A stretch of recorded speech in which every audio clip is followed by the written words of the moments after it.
Баршаңызға сәлем достар, менің каналыма қош келдіңіздер. Бүгін сіздермен қайнатпалы қамырдан ең сәтті шығатын, ең дәмді рецептпен бөлісетін боламын. Менімен бірге болыңыздар.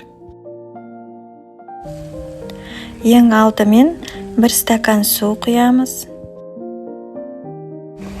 Шым-шым тұз.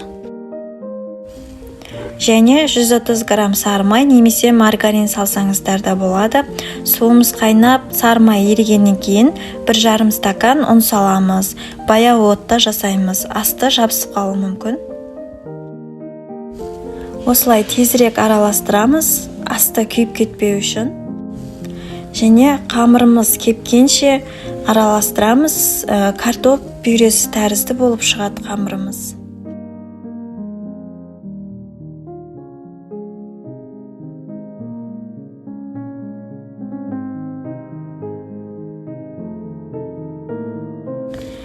Қамырымыз дайын болды. Енді оны басқа ыдысқа салып суытатын боламыз.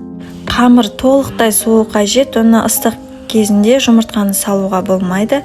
Енді жұмыртқаларымызды бір-бірден салып араластырамыз. Қолмен араластырсаңыздар да болады. Мен осы миксерді қолданамын.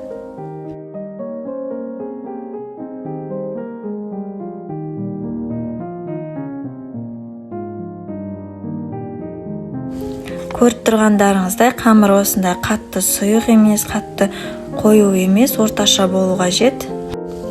Енді 333 нөмірлі насаткамен қамырымызды орналастырып шығамыз.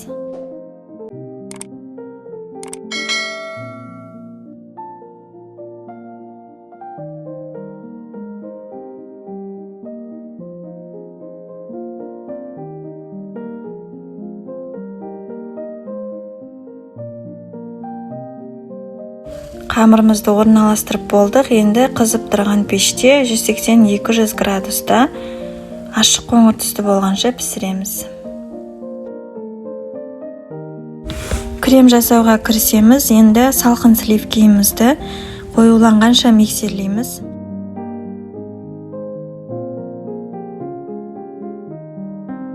Сливкеміз қоюланды. Енді илегіштің көмегімен сахарный пудрамызды илеп миксерлейтін боламыз, қою болғанша.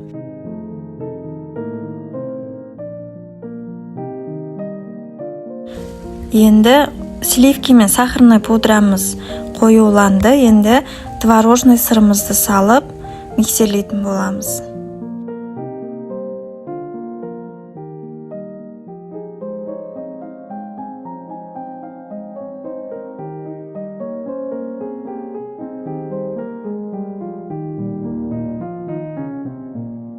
Креміміз дайын болды. Енді піскен бекеш саусақтарын кремге малып құрастыратын боламыз.